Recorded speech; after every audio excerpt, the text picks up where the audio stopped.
So good afternoon, Peter. Alex, good to see you again. How are you keeping? I'm doing very well. How was your week? Very good, thank you. Very Yeah, interesting. excellent. I know. Thanks again for last week. It was a quite an interesting session. We had the chance to have your point of view on how COVID has impacted the senior housing market and what we can expect. Today, we'll be focusing a little bit more on the magnitudes of the industries and stakeholders are involved into this process and how Promatura engages with them and the initiatives that Promatura undertakes. To then perhaps next week translate into really concrete initiatives that you are now undertaking for the European market. So it's actually a very interesting sequence that we've put together here. So, but I'll get right on it if it's okay with you, Peter. Please. So after having said, okay, there's a large opportunity, momentum now to seize the senior to enter the senior housing market industry, and perhaps the first thing, a question to ask here is that where do you see the major stakeholders in this entire senior housing market industry? There are many stakeholders, many actors that need to come together to make a successful facility. Do you know what? I've worked in many different sectors in my career: automotive, FMCG, luxury goods, property, of course, for about 20 years. And in each of those sectors, there is always a very strong desire and a real proven way of understanding the consumer before you build or make or produce anything. Because if you don't satisfy customer demand with exactly the right product or service, then you won't do well. Yeah, you'll just have the wrong product at the wrong price, maybe at the wrong, you won't satisfy the 5 Ps, as we call them. And do you know what? I think there's a real danger that in this sector, which is often viewed as a property sector, that there isn't sufficient understanding about what potential residents want in a facility. Because it's not just a property play. The constructor or the developer is only one of the stakeholders. The other stakeholders required to make this work are, of course, the architects, the planners, the interior designers, the people that provide care services externally or internally, people that providing fixtures, fitting, all the different components, the finance, of course, the right capital structure needs to be in place, and that will depend very much on the capitalization required, but also the sell-through period or rental period. And if that hasn't been assessed properly, none of these stakeholders will be able to produce their best work to satisfy demand. So I think where we've been, and we mentioned this last week, we're at an inflection point to grow, and where there has been strong success to date, maybe that's because that's been taking some of the low-hanging fruit that we've spoken about in the past, whereby people that really do need to move out of their own home for whatever reason have moved into whatever has been available to default move. Yeah. But the baby boomers of Europe that have done very well financially out of their lives in commerce and home ownership, they're going to be a very much discerning, more discerning audience that need to be persuaded to move, seduced to move. It's a discretionary move that they will make out of their own home into a retirement property of some kind of shape or form. And unless the stakeholders understand precisely what they want, because it's a macro opportunity, but it's a micro focus you have to have around a piece of land, around a part of the country, around a site, to understand what the potential residents want in that locale, to give a blueprint to the stakeholders of what to produce, all the different aspects I've just mentioned. Yeah. I think that must be quite of a challenge to bring all these stakeholders together, focusing on that segment, perhaps once at that macro level, but at the same time, realizing that at a micro level. Yeah. And any thoughts on how, and especially with this momentum coming in now, on how to realize this? Yeah, sure. So there is a great opportunity. We are at an inflection point post-COVID, or still going through COVID. The way that we've done this, and we've been doing it for many years, and of course maybe we would say this is the right approach, is that we find out who are the potential residents for a facility. We look at it on a local level. We're engaged by the landowner, the financier, the operator, or the developer. We're engaged by them, and we say, hey, let's get everyone together, because they're normally assembling the team or appointing the team, and we engage them to research all the different concepts that the different people want to test. The finance guys want to test the financial model, yeah? The architect wants to know what should he or she construct in terms of a design. What level of services, amenities, what should they build? What size should the rooms be? How many rooms? What should be in the rooms? How much storage space? So on and so forth. That's what we do. We are, in effect, the informal project manager, answering all the questions that these individual stakeholders, potentially sitting in silos of, here's my job, here's my task, how do I satisfy that? We bring that together in an informal way. Sometimes that's a lot of people in a room with the potential residents. Sometimes that's contributing to an online survey or a survey we've sent in the post to the potential residents around a particular facility. And what we get back from the residents, the potential residents, is what they want in great detail across all the metrics that we put into that, and critically, what they will pay for it. What are they prepared to pay for something? Because if you over-specify what's required, it'll never get the return on investment that is required. And maybe, just maybe, whisper it, you're not charging enough. Maybe you're leaving money on the table because you could be charging more for the facility, because actually that's what people want. They are only reassured by the price that they think represents their new life moving forward. That actually sounds like a pretty heavy challenge, especially if you would undertake this at a project by project or client or group of clients together. Isn't there also a need for a more industry specialization across the different value chain, and more like a European-led or country-led overall initiative to assemble all these different stakeholders focusing on this particular demographic challenge? Yeah, I think the European setup, and it'll probably come from the finances and the operators side, I would think initially. In America, where we were incorporated and have been doing business since, I think, 1984, we have got the American Seniors Housing Association. That is a great connector for people in the space of senior living. Could you zoom in on that, exactly how it functions and perhaps who did it? Are there lessons learned for Europe? Absolutely. I'll just run through some of them, and then I'll give an overview, because they all share the same concept, really. In America as well, in the States, we have something called the National Investment Center, and that's set up to help money come in to the sector in a safe way, to have an amortized set or a coordinated set of data points that give investors confidence. And in the UK, we have ARCO, the Associated Retirement Community Operators, who are now sharing data about what their successful business models look like, what the metrics are around that.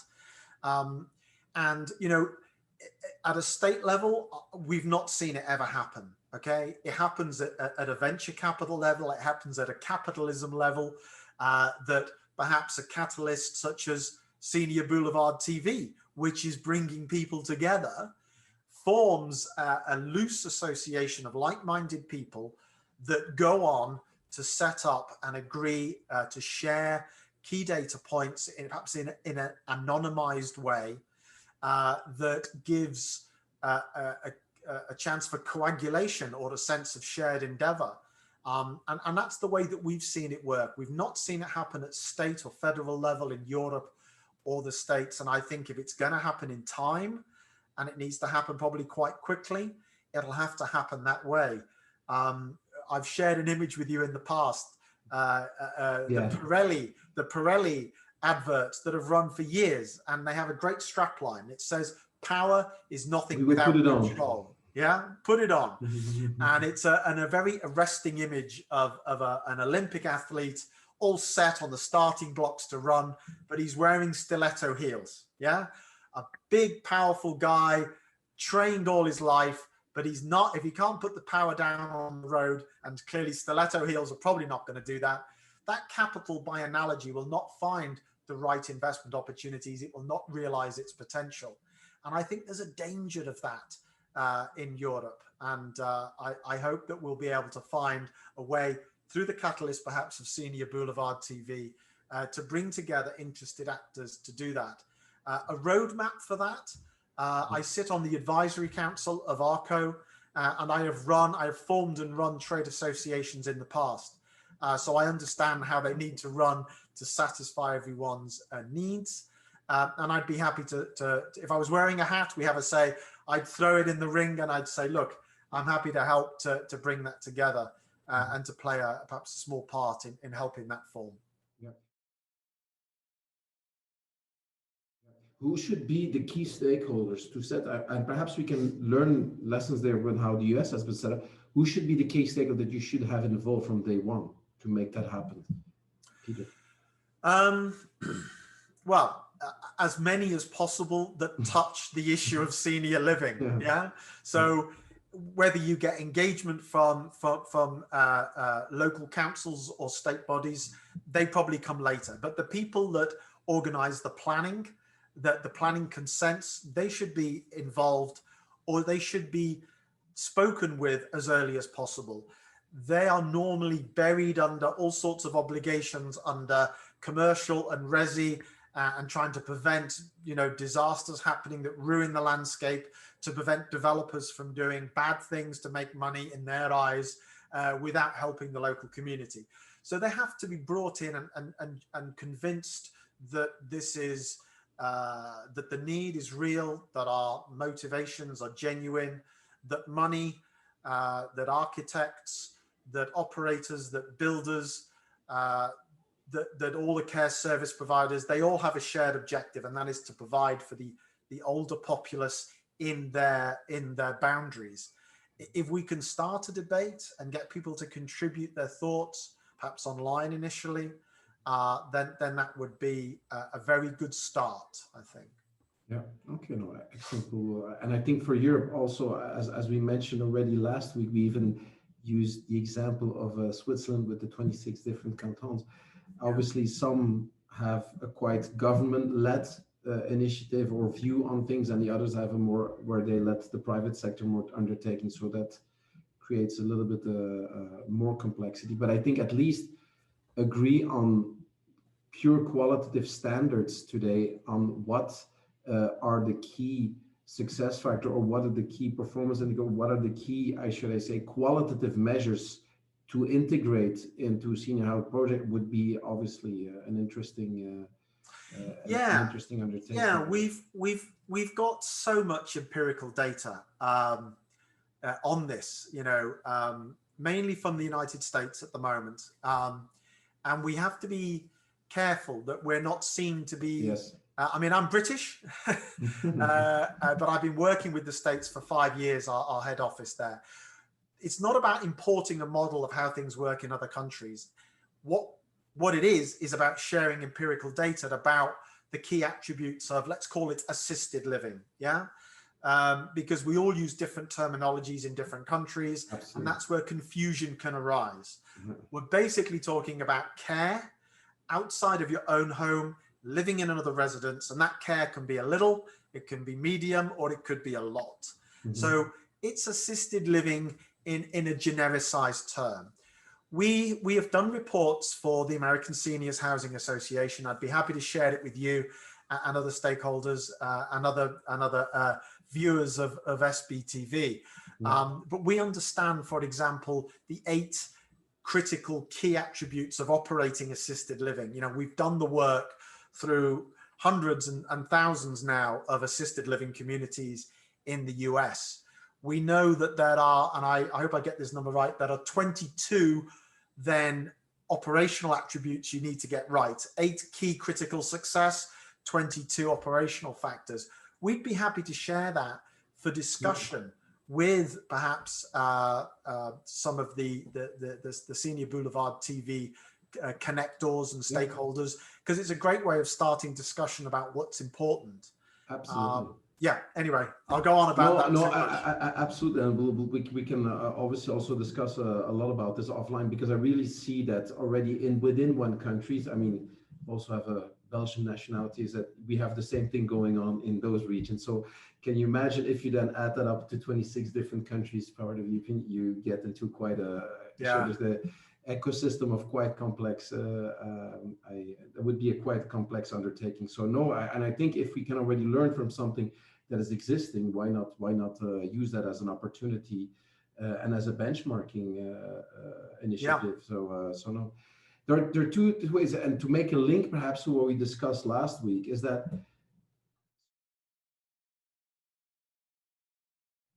so many things will be triggered by COVID, macro as well as micro.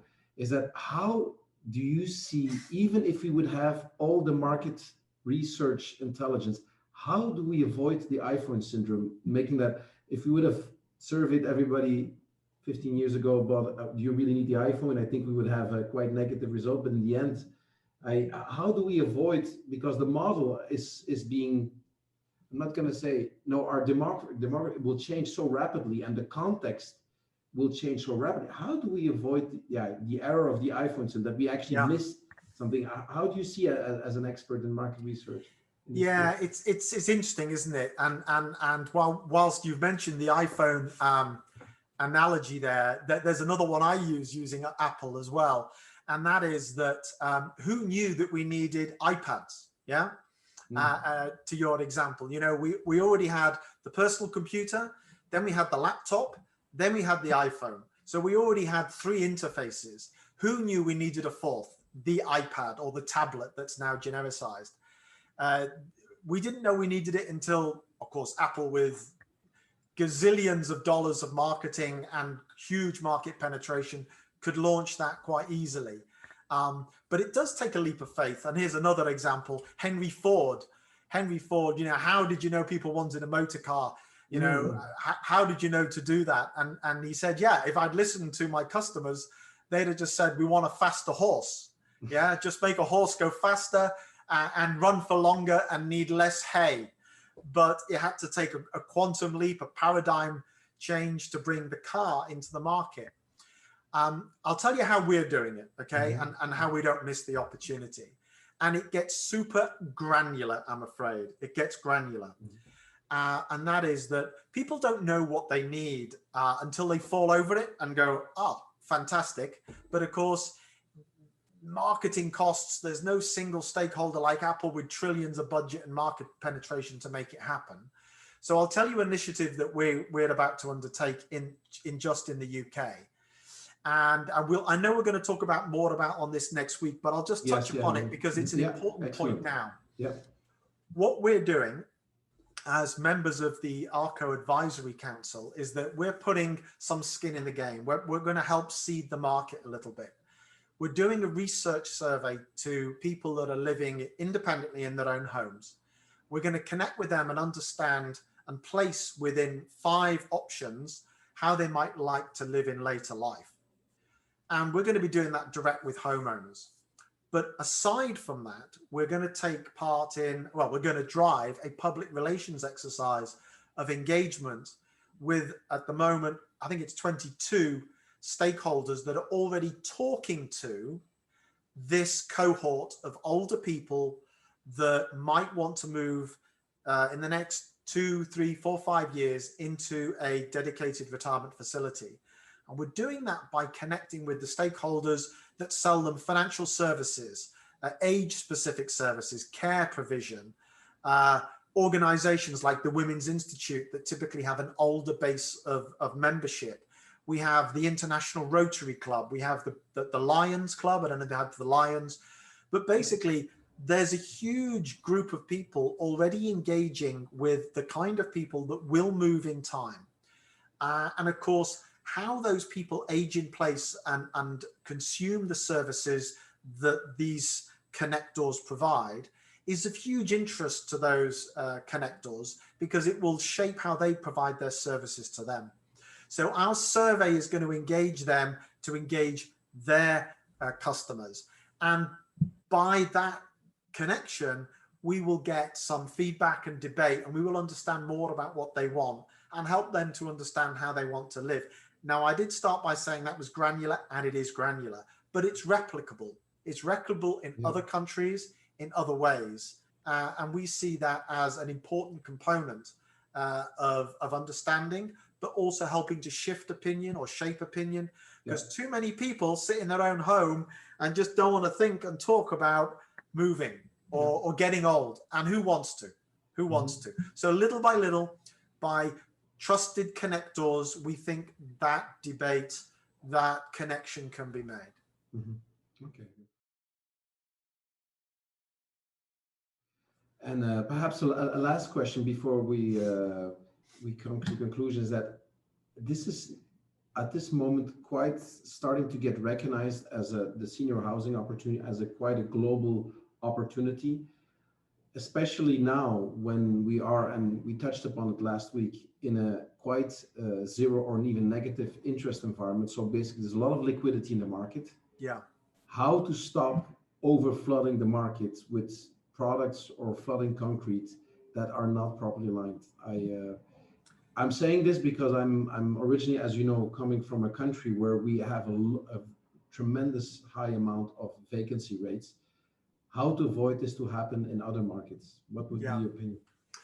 Yeah, and there's a direct comparable with that. We've seen that in the States. You know, if there's European capital thinking about pouring into some of these silos, they need to think very clearly about that, because there's been many mistakes made in America on that. And I'll share a slide with you, Alex, which you're welcome to share in this interview at some point.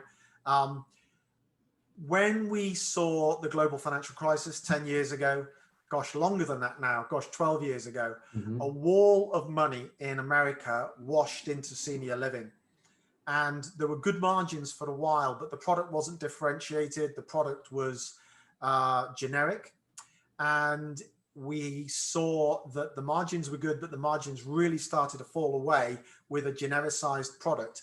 And they meant they had to take older and older residents, which meant the care levels costs had to go up, and they started dipping into really quite old and frail people with much higher costs.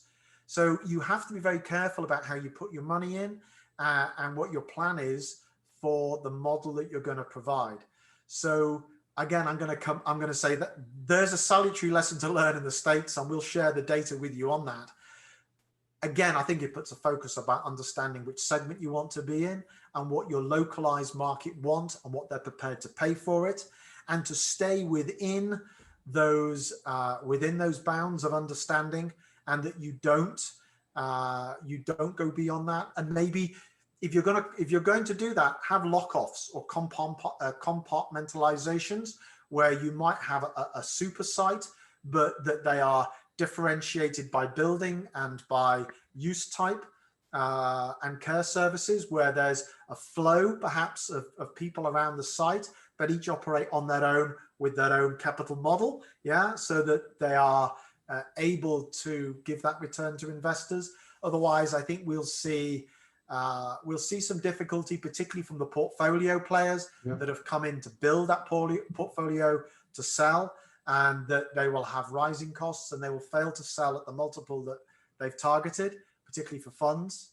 And we would like to help Europe avoid some of those pitfalls. And I think what comes in addition, perhaps, is that we discussed upon last week, is that there is an opening for new models, obviously, because of this particular situation that we've faced through COVID. is that how to make sure, because normally investors, and especially the more you go institutional, the lower risk appetite, so they will be more mainly investing in old models, and it's quite hard to make them go invest into the new iPhone, because obviously this is especially if they don't have enough realizations yet into that field, and managing those two seems to me from a quite complex element for you to manage your clients, your investors, in my opinion. Would that be a correct perception? Yeah, absolutely. And I think I mentioned this last week, but my first question when I receive engagement from a potential client is, what's your investment horizon? When do you want to be out? What are you trying to create? Mm-hmm. Because fundamentally it is an operating model. Even the guys selling, units for sale as purchase, in the UK, Brits love buying and owning their property. But even within that purchase model, you don't take all the income out up front. You don't sell something and bank it and pay down the finance. We have models called DMF, deferred management fee models, where people pay a fair price for the property, and they then pay a discounted monthly service fee. And there's a balloon payment at the end, usually based on what the value of the property was. And in that way, you've got to get your financing right and your pay down levels right, because you're pushing away on average for 4 years in the UK anyway, the value that you're creating in the model. And if you don't understand how that works at a local level, your capital structures will be way out, and you will need refinancing, as we're beginning to see in some aspects of the market. Yeah. This was so insightful already, Peter. We could continue, I think, for quite a long time, I think, on this, but I think for this already gave us quite a terrific insights. We'll leave it off with today. Okay. If next week will be about how Promatura, the initiative that you're undertaking on a more European scale, and how that can actually address actually the challenge that we just in this interview, but also in the previous industry touched upon. So it'll be my pleasure, and thank you. I can't believe we've been talking for half an hour. Yes, exactly. So that means we were quite passionate about it. And I also saw the time. But thanks a lot for thank you, insight. Alex. And I really look forward to addressing the concrete initiatives that Promatura is launching on the European market. Thank you so much. It'll be my pleasure to speak to you next week. Take care. Thank you very much for today. Bye-bye. Bye-bye.